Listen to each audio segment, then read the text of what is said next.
Morning. I am mindful today of the fact that we are just 2 days away from the beginning of our spring vacation.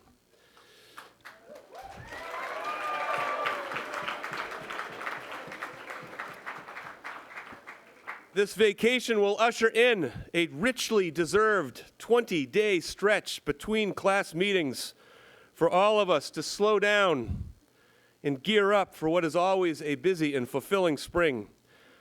While we have been spared the kind of snow and cold that can plague us in January and February, and the open water on the lake tells us that we have had it relatively easy this winter, I've never experienced a Brooks School year when spring vacation didn't come at just the right time. With any luck, the cold and snow will be a distant memory when we all gather again at the end of the month. I have two hopes with my time this morning. First, I find myself awash in thought about so many great moments and triumphs of various kinds that have unfolded since I last spoke in chapel at the beginning of the second semester and immediately following winter term in late January. I'd like to spend some time highlighting some of those moments and triumphs in what will inevitably be an incomplete summary of the many ways we have all given to the school and enriched the life we have had together. Second, we have a distinguished guest with us today. Lee Berman is a member of the class of 2007, which means his 10th reunion will be upon him this spring, and that is probably hard for him to believe. He was president of the student government his sixth form year at Brooks and is now well on his way to an impressive career as an architect. He also won the Wilder Speaking Prize. As an architect, he's a member of the Ann Beha Architects team that has designed the arts facility and center campus renovation that will begin this coming June. He's also far more technologically gifted than I am and has some really cool software that will allow us to fly, literally, fly through the building and surrounding area in ways that will bring it to life. We'll also take a look at some initial plans to expand and renovate the Student Center, work that will be done over the summer. So lots of exciting projects and improvements that we want to share with everyone today as well. Let me first collect some of what has been wonderful about the past 6 weeks. It starts with the Super Bowl, of course, and the most epic comeback any of us will ever witness. It was one thing for Tom Brady and the Patriots to find a way to win a game. They trailed by 25 points late in the third quarter.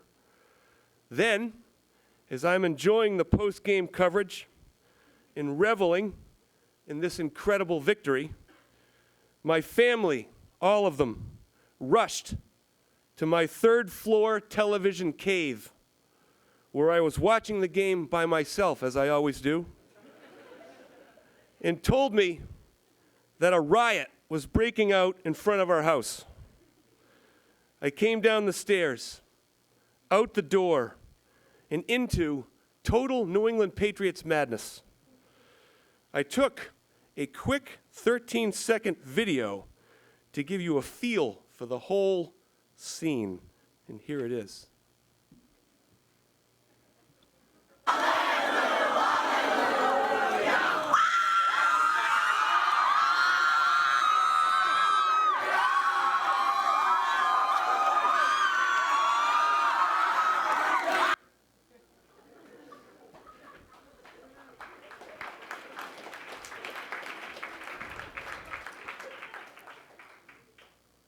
I was terrified and feared for my life.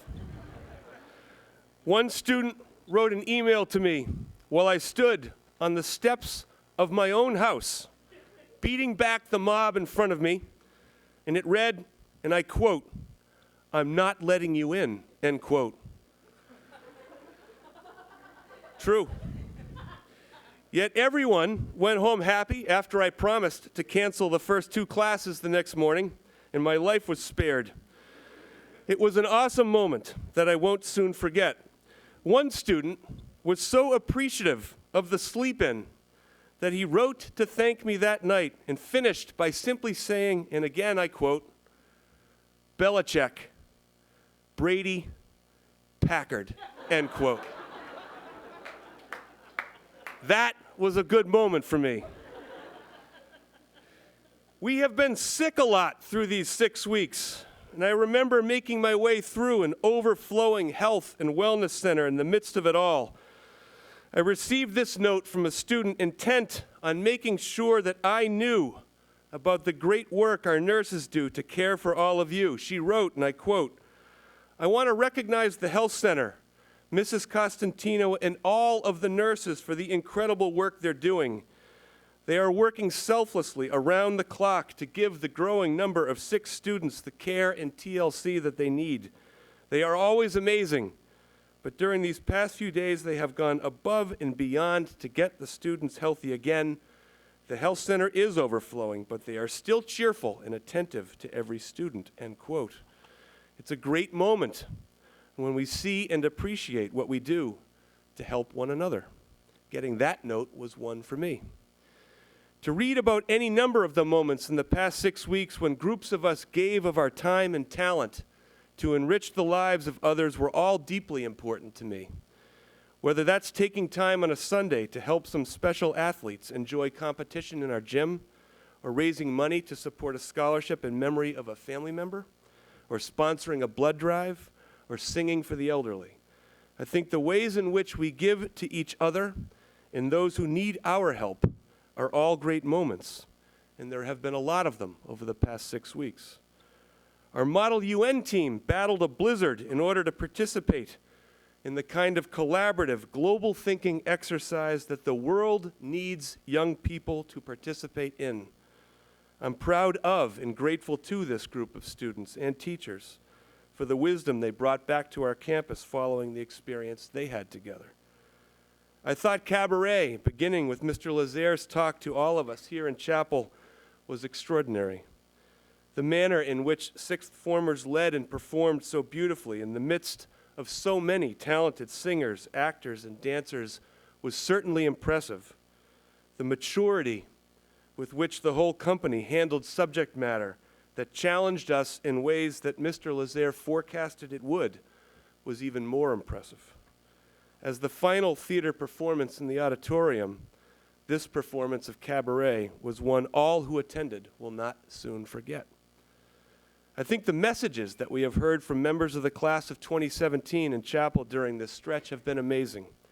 Incredible moments, all of their own. Catherine's courage in front of her school. Arnaud's journey to making his own impressive mark at Brooks. Priyanka and Allie speaking of friendship and encouraging a push into discomfort as they insisted on embarrassing me along the way. Hunter's falls and the fact that she keeps getting up. The relationship that Rowan and Ritika have fostered and drawn from through their Brooks School years. I missed Justin's talk on Thursday, but I know that he was wearing shorts, and I know that it was my loss. All of them spoke so well and thoughtfully about themselves, their lives, their relationships, their school, and what matters to them. Well, not at Chapel Talk, James Kim's Evening of Poetry, which I also unfortunately missed, had the same kind of profound effect on those who did make it. I think we are at our best when we share and hear from one another in these ways, and I'm always proud of those moments. I was standing at the boys' semifinal basketball game against Rivers on Saturday and overheard a conversation between two students. I'm not sure if they were Rivers students or not, but they were not Brooks students. And they were talking about Brooks while our team was dismantling the Rivers team. One of them said, and I quote, "Is Brooks like the bomb in all sports?" End quote. The other replied, and I quote, "Pretty much." I tend to agree, although for reasons that I suspect extend beyond what these two boys were thinking about. It's certainly impressive when T dunks like I used to when I was younger. And the fact that our first boys basketball team has now won 50-something ISL games in a row, I think, 3 straight ISL titles, and 2 straight New England championships. It's nothing short of astounding. And the second and third teams, by the way, lost just 1 game between them. Talk about dynasties. It's impressive that our first girls hockey team was in the tournament yet again. And does any team have more fun than our second girls hockey team? Our squash teams had great seasons characterized by their typical exemplary sportsmanship and impressive effort and ability on the court. I think I'm right in saying that Ali Abu-Alainen played in what was an epic final amongst all of the #1 players in all of New England. That is certainly something I hope he puts on his college applications. Our first boys hockey team competed impressively in the midst of an extremely high level of competition all year long. And our second boys hockey team lost just 1 game by my count, and I wouldn't count that game if I were them. While perhaps not many in number, the wrestling team held up nicely as one of the strongest programs in New England in Coach K's final season. They always do. And with Nick Konovalchuk and Owen Rosenberger winning Graves-Kelsey championships, we can again say that some of New England's finest wrestlers are at Brooks School. I only caught a couple of the second girls basketball team's games, but 12 wins, 2 losses, and 2 games where they held the opponent to 5 and 4 points respectively says a little something about the compete level of this group. What a season. And of course, our first girls basketball team qualified for the New England tournament after working so hard to earn their way to this point. On Friday, we will post admission decisions for students who have applied to come to Brooks in the fall. I write a letter each year attempting to persuade those students to see at least some of what I think is so incredible about our school. And I tend to make reference to our athletic program in the process. In this year's letter, I finished my bullet point about athletics this way, and I quote, "Yet the success and perseverance of our girls' basketball team was perhaps the story of the winter. Led by a fantastic group of seniors, this team fought its way to a New England tournament berth after getting better and better over recent years. In my view, their persistence and resilience defines what Brooks athletics are all about," end quote.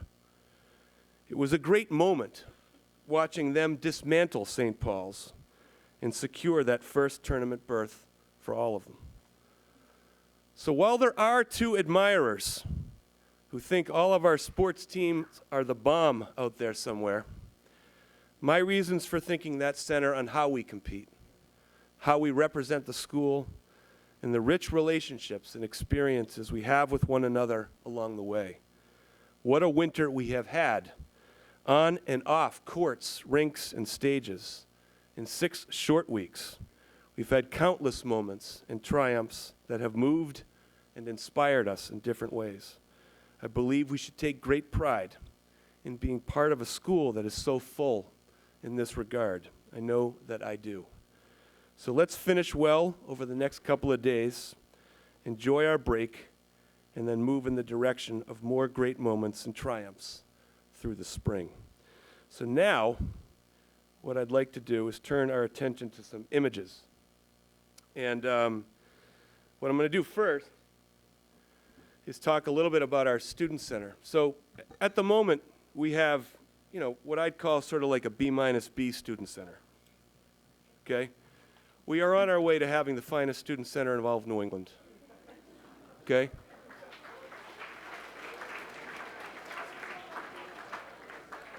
So here's how it's going to work. The work on this is going to take place over the summer, so it's pretty extensive, but just to give you a feel for it, it's a project that's going to cost the school somewhere between $200,000 and $250,000. We are going to have state-of-the-art everything in it. Fantastic games, some throwbacks, some new games, and essentially what's happening to the footprint Can you see a green dot? Because I cannot. Where is it? Oh, there it is. Okay. Can you see it? All right. So now, the Student Center now, here's the door that we go in through the hallway. You with me? Okay. So you go in here, and there's walls everywhere, unfortunate darkness everywhere, like things like that, okay?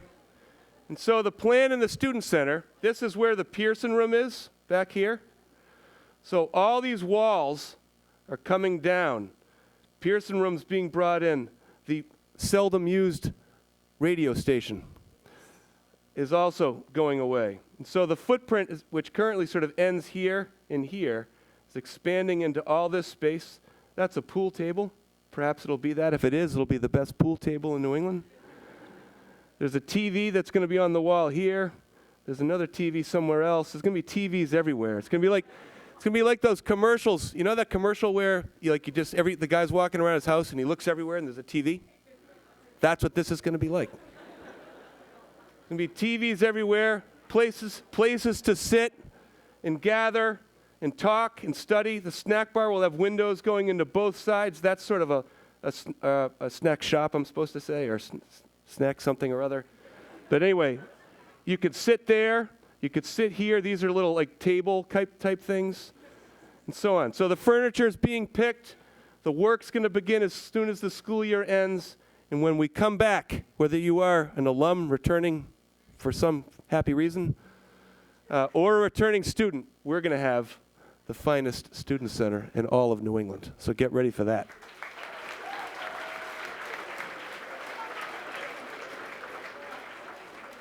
Okay, now, as advertised, I'm going to turn things over to Lee Berman, class of 2007. And as I mentioned earlier, he's a member of the architect team that's been working on our arts facility.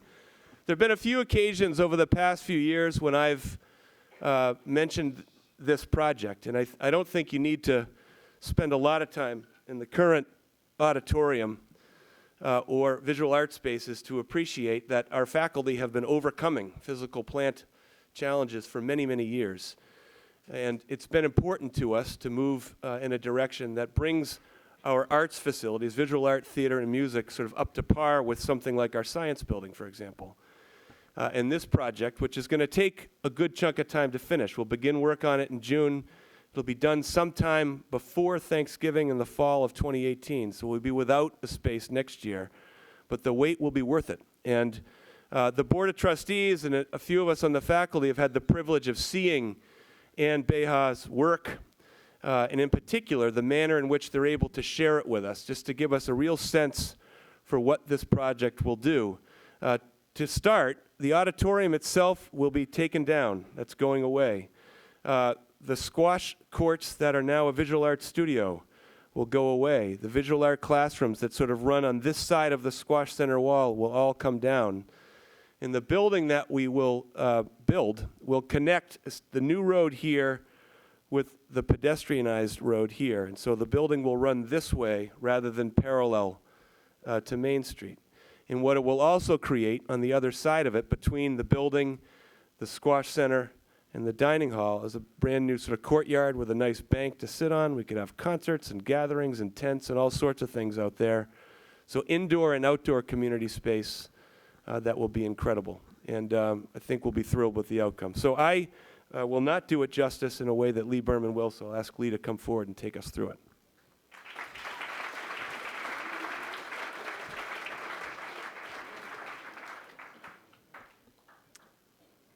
Good morning. Thank you, Mr. Packard. For an architect, the goal is to have the opportunity to work on buildings that will have a lasting impact on the communities they serve. The Center for the Arts is one of those buildings that will have a lasting, generational impact on the Brooks community. My affinity for Brooks and my belief in this project has made it a privilege to work on this team for the last 2+ years. The design team's concept for this building was to create a building that focused on a space where the whole Brooks community could gather, share, and express themselves.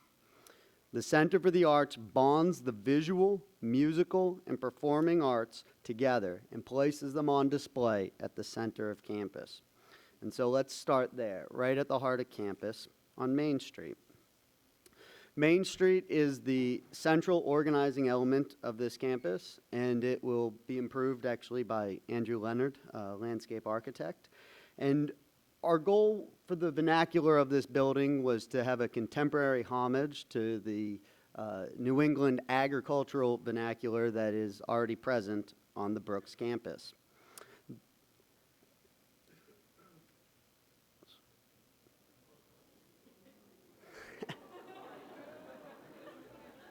Pretty cool, yeah. As Main Street bonds the campus together, the Art Street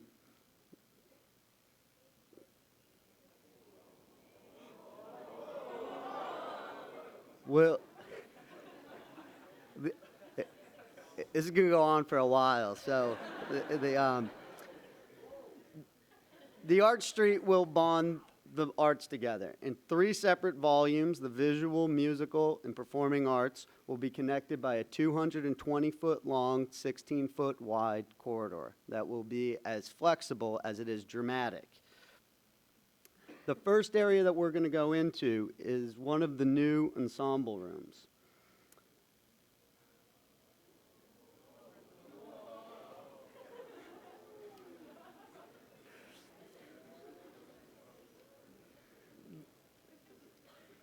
Wood floors, vaulted wood ceilings, exposed structure, and acoustically mitigated. This is a space that we could see Claudia, Miss Keller Tial, hanging out and spending time. You won't be able to go through walls in this building. It's something else. As we exit the ensemble room, we'll go back into the Art Street and we'll go into our first 2D studio. There are 4 studios, 1 for ceramics, 1 for 3D art, and 2 for 2D art. The visual arts are placed on the north side of the building. They're going to collect a lot of northern light, which for artists out there is great for its evenness. It's going to overlook the new courtyard. So this is going to be a new organizing element on the campus, a central courtyard in between the student center and the art studios.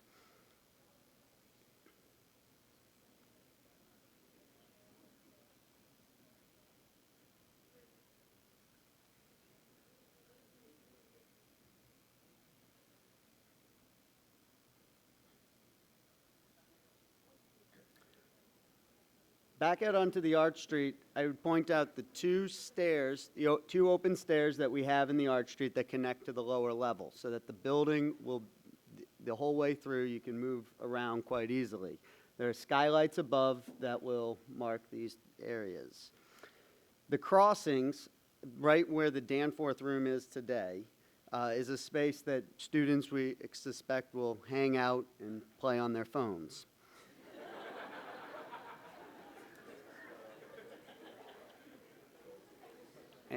And study. Beyond the crossing, we have the performing arts part of the building.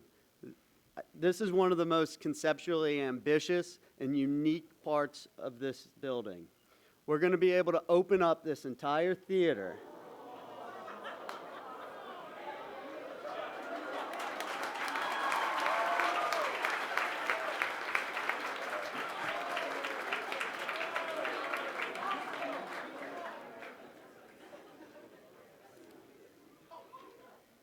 I got to find my place again. So as I said, a very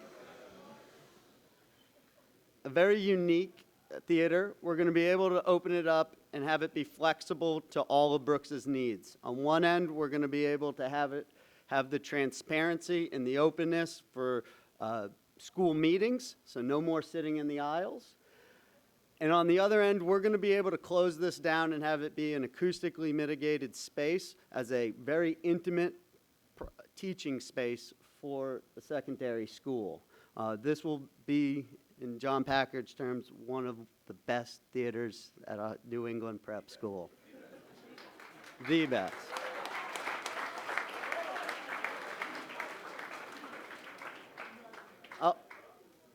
I'll pause here just for a moment to understand what exactly we've done. We have the ability to black out these windows, close the barn doors on each level, but when it's open, we maintain this connection back to the chapel and to the Arch Street and to the wider community. So it's going to be quite special space.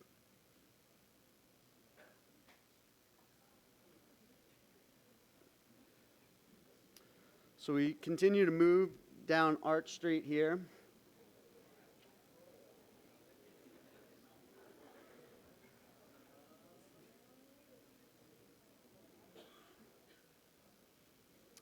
To the left is a photography studio with a dark room that will have 10 enlargers in it, a full trough sink, and a studio for setting up and taking photos.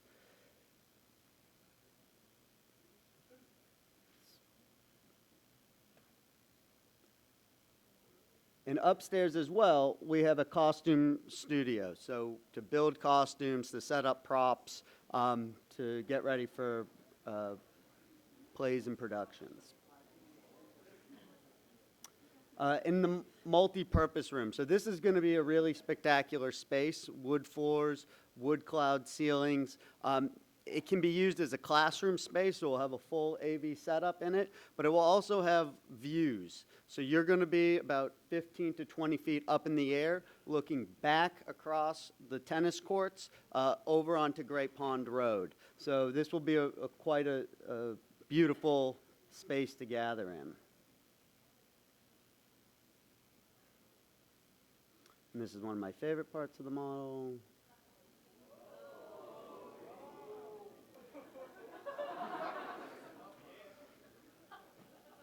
This is the Black Box Theater. So this is a 1,250 square foot flexible teaching space. Again, having the ability to open it up, let in a lot of natural light so that you're not closed off and isolated, but also being able to become quite an intimate space as well, a place that students can take the time with Rob to learn and to express themselves. So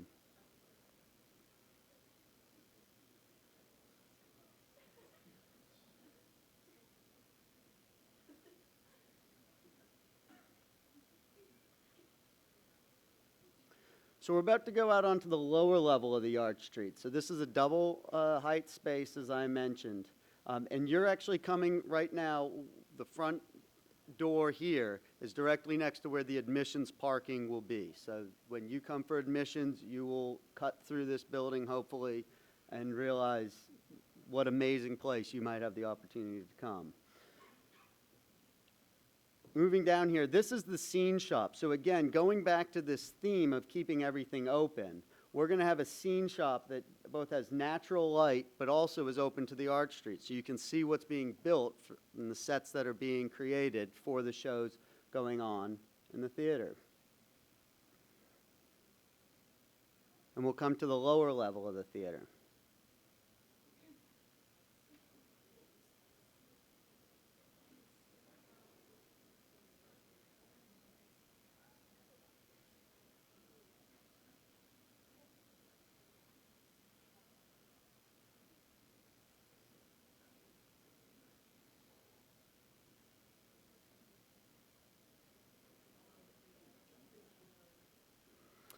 Now, as we go back to the west side of the building towards Main Street, we come again to the crossing. So this is a space that we suspect students will cross through from the chapel to the dining hall. It will be pretty much a corridor for the school. And then we move back in to the arts, to the visual and the musical arts. On the right side, we have the visual. On the left side, we have the musical. The first space we're going to go into is one of our medium ensemble rooms. So this is, again, a wood floor, fully acoustically mitigated, and has the ability to have 8 to 12 students playing in it. We're now going to go into the ceramics room.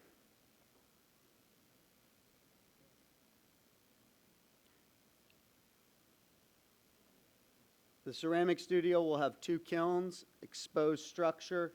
It has the ability to have 10 pottery wheels in it, and it opens up onto what we call the arts terrace outside that opens onto the courtyard. So you're going to be able to work inside and outside, weather permitting.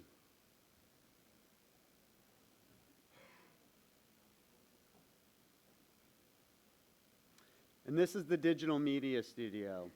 At the end of the Art Street, you're going to be able to see this from all the way at the other end on the east side. And you're going to be able to come in here. We have 15 stations for photography, for visual arts, but also a MIDI station that connects directly into one of the ensemble rooms and into a practice room so that you can use it as a recording studio.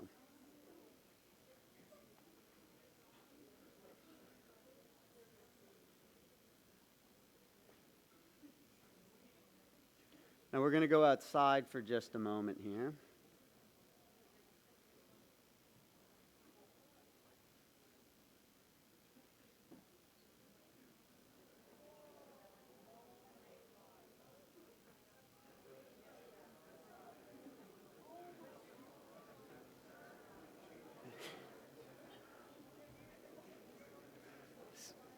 So we'll keep going around. Now this is a fun trivia question about what is the weather vane on top of the barn now. Does anybody know? I didn't know that until about a year working on this project. But yes, the cow, so we're going to save the cow weather vane and have it on the front plaza.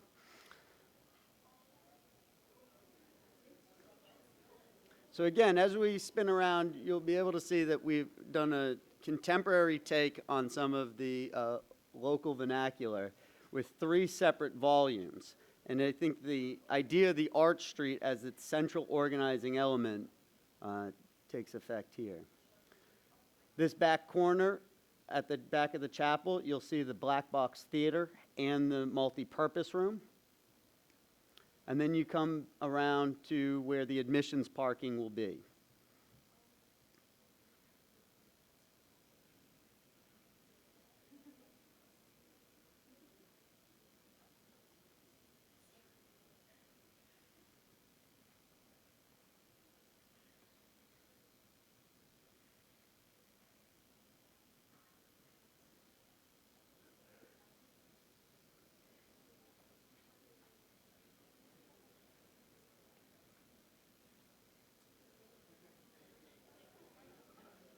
So this is another fun thing that we're able to do. We've gone through the whole building, but now we can actually cut up the building so that you guys can understand a little bit more about how we've organized it and some of the spaces that will be in there. So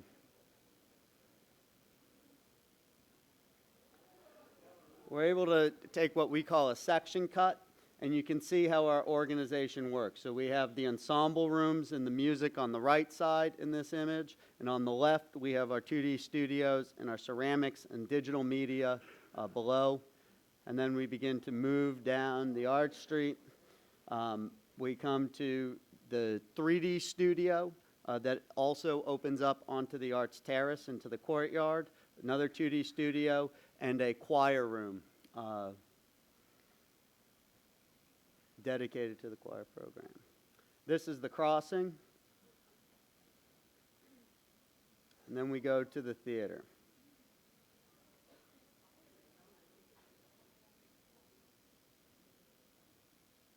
Scene shop with the costume shop above it.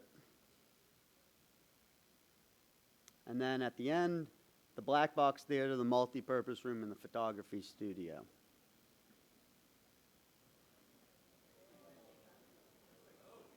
And then an overview plan. So again, this building where it's located in the program that's inside of it is really, it's been a spectacular process to work through.